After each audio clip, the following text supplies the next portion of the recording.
Saudara, saya harus dudukan masalahnya terkait dengan pelecehan. Apa yang terjadi jika pelecehan itu betul-betul diyakini oleh hakim? Ya. Ketika pelecehan itu diyakini oleh hakim, maka bisa jadi Sambo CS akan divonis ringan atau bahkan mungkin bebas? Bisa saja.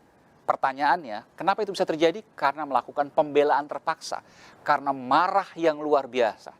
Oleh karena itu, pelecehan itu meskipun tidak ada dalam dakwaan, tapi itu menjadi bagian penting dalam proses persidangan menuju ke pembacaan vonis atau putusan nanti. Saya ingin bertanya, apakah Anda berbeda dengan Prof. Adrianus bahwa pelecehan itu ada atau tidak? Prof. Adrianus mengatakan mungkin ada. Anda?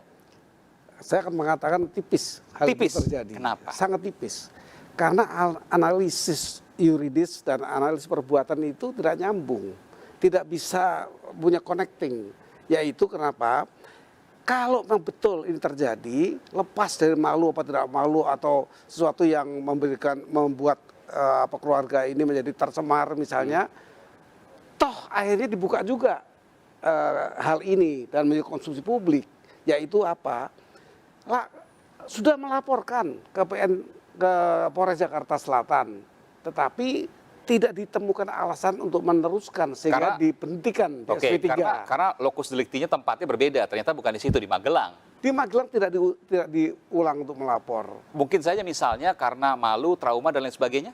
Begini, sebelum itu ke Magelang tentunya ada upaya hukum pra-peradilan dulu atas penghentian. Baru terbitlah putusan, oh itu lokus deliktinya ada di Magelang. Bukan di Jakarta, betul. Baru dilanjutkan ke Magelang. Kenapa nggak dilanjutkan di Magelang kalau lokusnya di sana?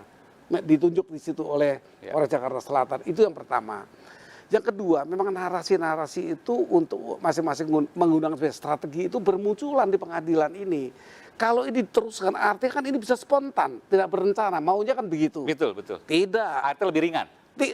Tidak juga. Kalau terbukti bahwa ini ada pelecehan, hampir bisa dipastikan bahwa vonis Sambo CS lebih ringan. Tidak, bagi saya. Kenapa?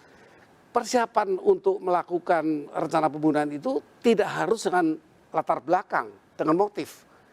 Ketika seseorang itu alasan apapun, marah, dendam, atau sakit hati, mempunyai rencana pembunuhan, itu diambil pembunuhannya berencana.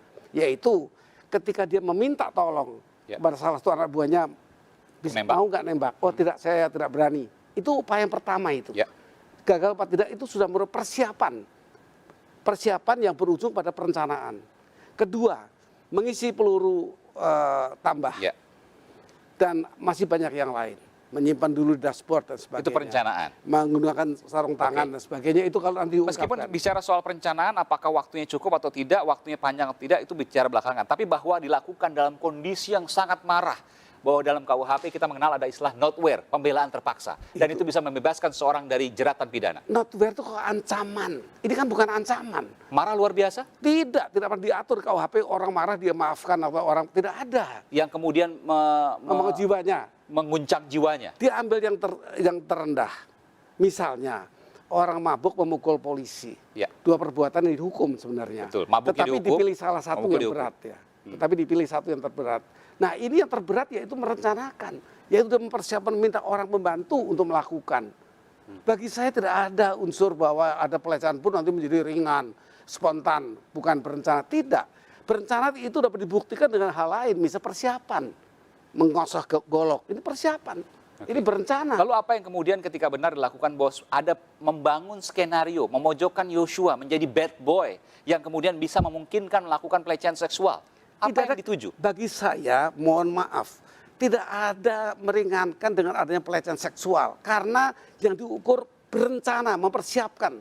Selama ini kita mendengar sepekan kemarin sebelum G20 yang sebelum ditunda ya, bahwa ada upaya yang kemudian disampaikan tadi oleh pihak pengacara, membuat skenario atau membuat cerita atau membuat fakta yang memojokkan pribadi Yosua. Tujuannya kemana, Prof? Tujuan untuk meringankan, tapi tidak masuk. Kalau hakim meneliti tidak masuk. Tidak akan bisa berhasil. Tidak berhasil. Kenapa? Dia boleh marah, dia boleh sakit hati. Memang pembunuhan selalu diawali sakit hati. Berat atau ringannya nanti. Tetapi ketika dia sudah sakit hati, dia merencanakan membunuh. Merencana ini yang 340. Ini rencana ini apa? Yaitu dengan meminta orang. Itu berencana membunuh orang secara meminta tolong. Orang lain membunuh. mengisi pistol. Itu juga sama, itu persiapan. Walaupun dalam untuk keadaan marah. guncangan jiwa dan sebagainya. Iya, Tidak meringankan tidak. itu. Yang menghapus itu kalau Baik. dia diancam. Kalau kamu tidak bunuh, saya bunuh. Jadi Anda meyakini apapun yang terjadi walaupun Yosua dipojokkan, pembunuhan berencana bisa dengan ancaman hukuman maksimal atau mati atau seumur hidup masih bisa dikenakan di sini. Saya pikir tipis untuk menghapus. Kita akan kembali saat lagi, saudara.